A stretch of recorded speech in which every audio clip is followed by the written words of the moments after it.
Okay, once again, this is Brother Johnny of Groove 19 Promotions out of Manning, South Carolina. Sincerely thanking anyone that may be awake at this hour. It just came to me earlier today after having a conversation with one of my clients, and I wanted to get this information out as soon as possible. I was trying to put it off until tomorrow, but the Spirit leads you to do something, and so you follow and you do what you are commanded to do. Now, I wanted to talk tonight about incest.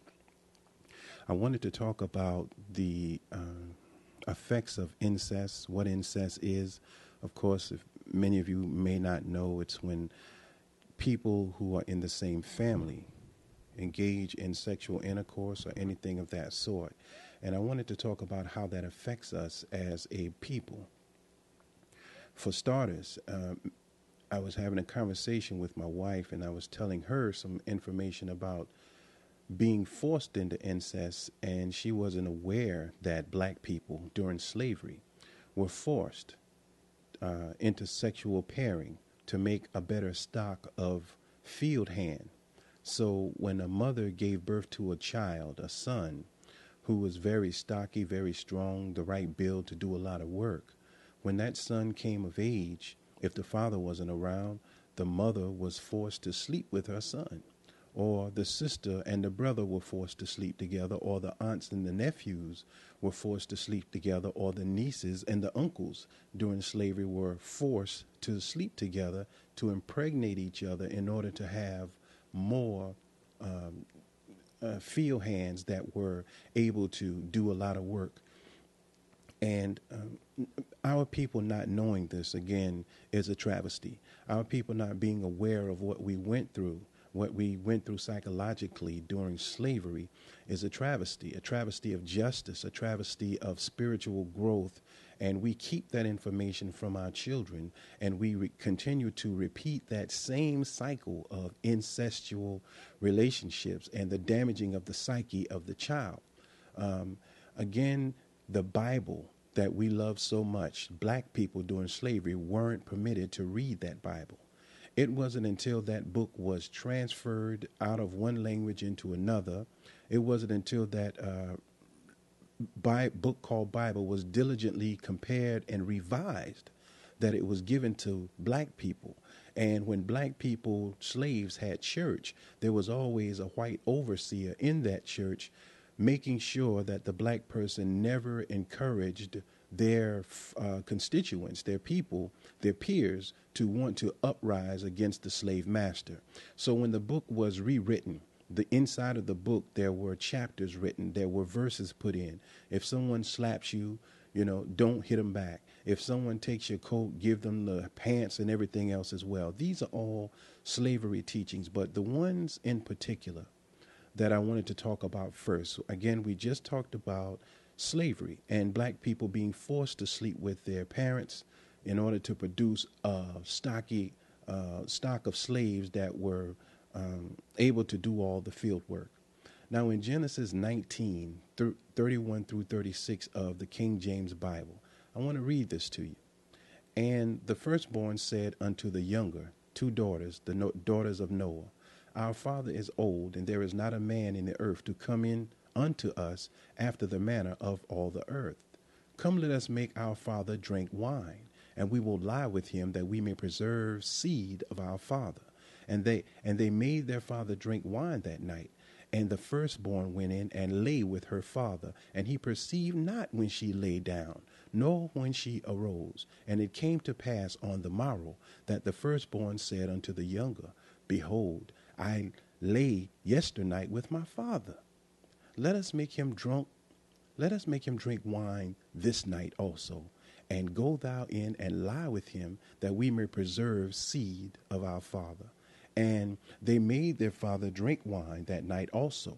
And the younger arose and lay with him, and he perceived not when she laid down, nor when she arose. Thus were both the daughter of Lot with child by their father. The daughters of Lot. I said Noah, but it's the daughters of Lot.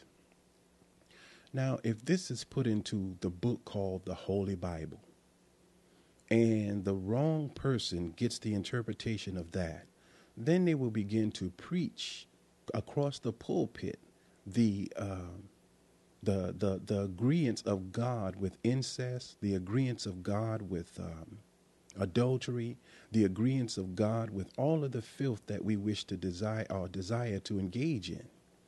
So here it is saying in the book of Genesis that Lot's children got him drunk, number one, drunk liquor, drunk wine, or whatever it was, and then had sex with him.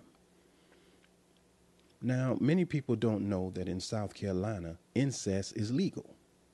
So it's legal to have an incestual relationship in South Carolina, good old boy country, where whatever white folks do, we want to do, and we do. Now, I told you that I would tell you a story about one of my clients, and I want to tell this story because of the psychological ramifications, the psychological effect that it had on him, and because of the psychological effect that incestual, inappropriate relationships are having on our children and their mindset, that they are having sex at such an early age because they are sex addicts by the time they're 12 years old. Now, I spoke with a client today who went into explicit detail about his sexual encounters with several of his aunts. He told me how they would come home after partying and get undressed, tell him to put his head between their legs, and showed him how to lick their vagina.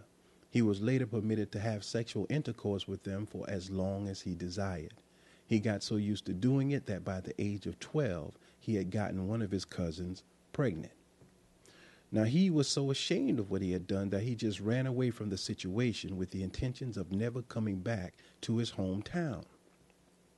I'm not going to go into any more detail about that because I want to keep that part. That's between client and that's personal information, but I was given permission to tell a little bit of it and to relate it to how we are being duped, how we are being made to believe that anything we desire to do, we can do because it has already been rewritten into the Bible, and we are engaged in all of this negative frequency activity with our own children, that love has gone beyond the line of a relationship between mother, father, father, son, son, father. I'm talking about incestuous relationships between men and their boys and mothers and their daughters, mothers and their sons, and sons and their daughters. This is going on more frequently than you can imagine. Now, as he told me the complete story, I began to visualize a small child that felt unloved and unwanted, all of a sudden brought into a situation where they became the center of attention. I thought about the movie Eve's Bayou, and if you haven't seen Eve's Bayou, check out the movie Eve's Bayou with Samuel L. Jackson and how his daughter fell in love with him and wanted to be the one to give him pleasure, how his handling of the situation destroyed her life forever. He didn't sleep with her, but he wasn't able to explain to her the proper way for a daughter to love her father. Now, we are talking about incest. And most of the perverted minds of people today, to think about sleeping with an aunt, to think about sleeping with your sister, that's a good thing. See, we have been made so perverted, not only by what we see, but because the holy book that it has been given to us is in agreement with all of this filth. And I'm telling you, the book was rewritten by people who had no intentions of telling you about God, but they had intentions of rewriting the book for their agenda. And their agenda is becoming very successful. In fact, King James, as I told you once before, I learned in my history college course, King James was believed to be a homosexual. And when he commissioned the book to be rewritten, the book was rewritten blaming women for all of the crimes against God. Thus, you have the story of Adam and Eve being the cause of Adam's fall. Now,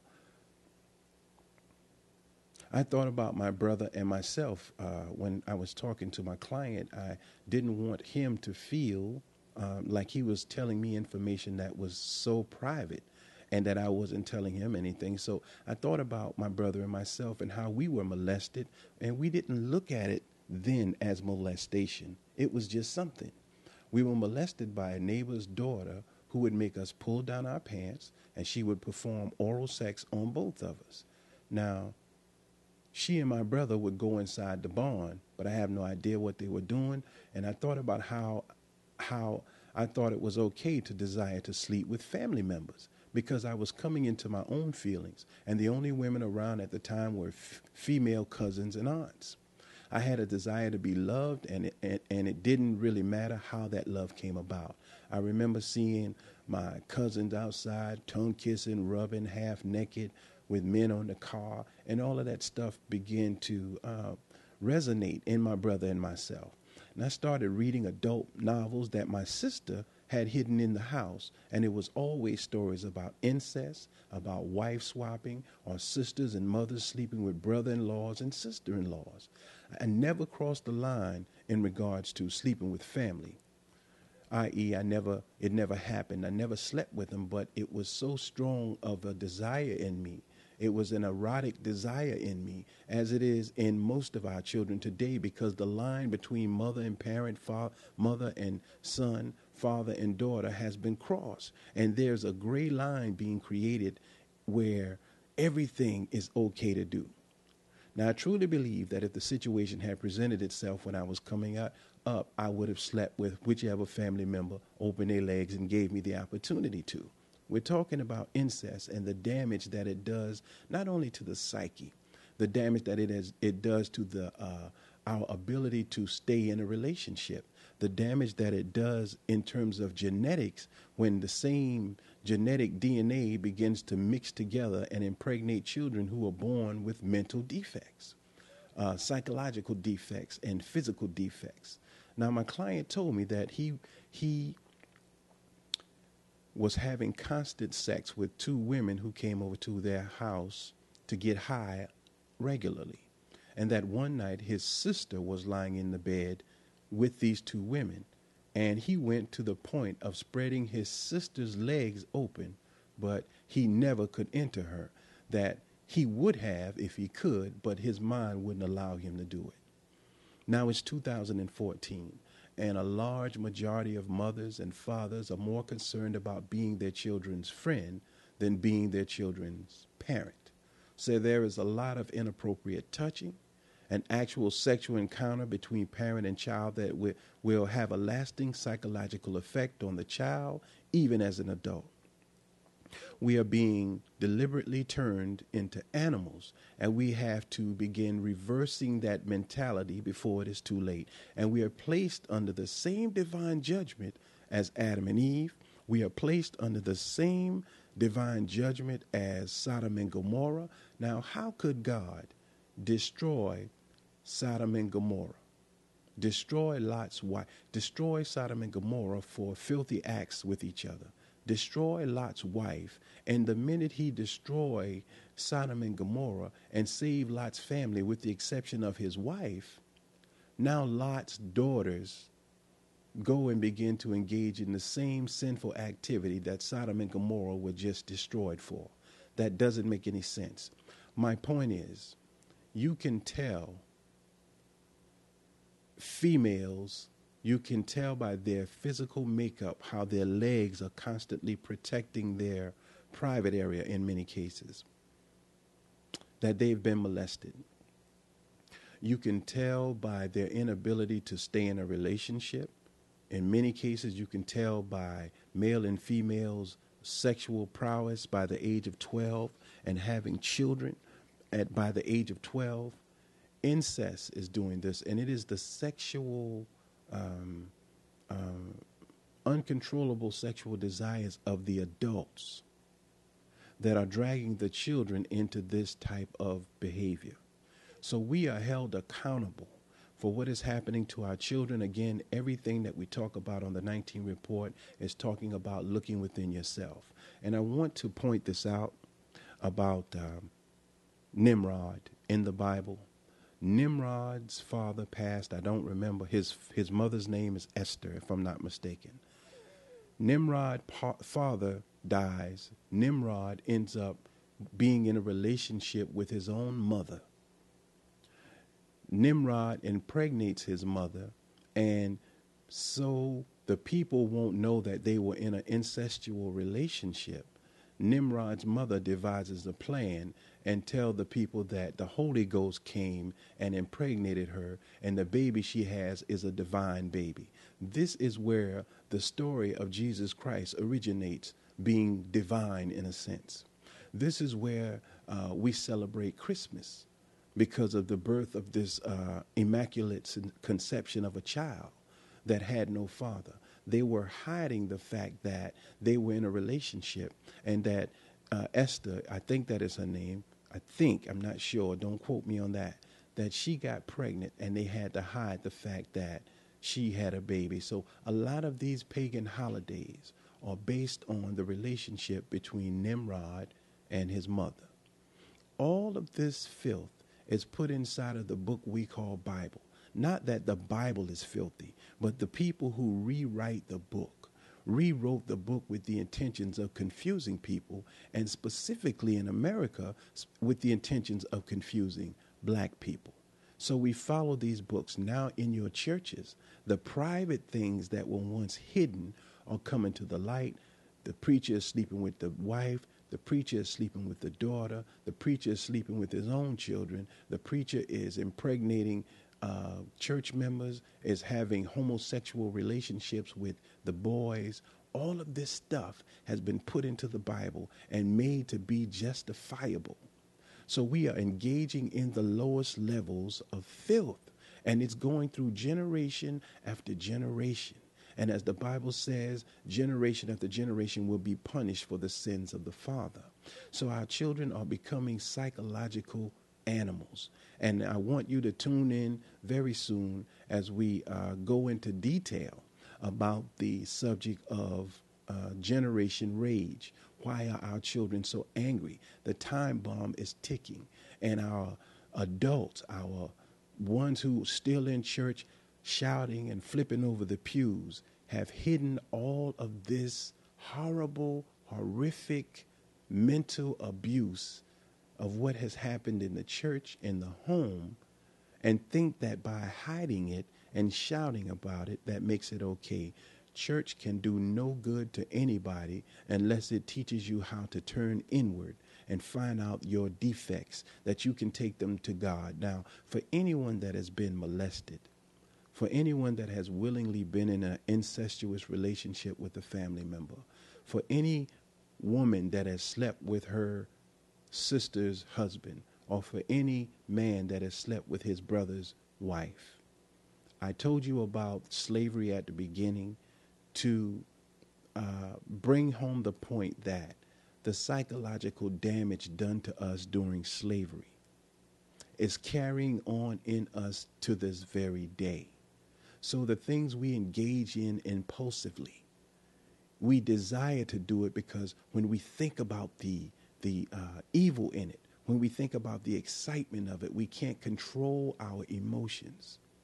These things God will forgive us for if we go to him sincerely and ask that he will cleanse us of the sins of our father, ask that he will forgive our fathers and mothers for the sins committed, because slavery did such a damage to us psychologically that we now engage in things that are not beneficial to our spiritual growth, but may be beneficial to our materialistic growth. So a lot of homosexuality is being encouraged. A lot of fathers are sleeping with their sons. They got a story now on Facebook where the father was molesting his son. And you remember the Menendez brothers, they shot their father for molesting them, and they shot their mother because she knew that their father was molesting them. So, and they went on with their lives as if though nothing was going on. It's a psychotic break, not only in black people, but in white people as well, but black people in particular, because slavery broke us mentally and made us to do whatever we had to do to survive. Not only that, but we did it in fear. And now that we are given the opportunity to make a choice, our choice is to keep on doing the filth. So you see your big butt sister, your big breast aunt, and you will go inside of them with no remorse.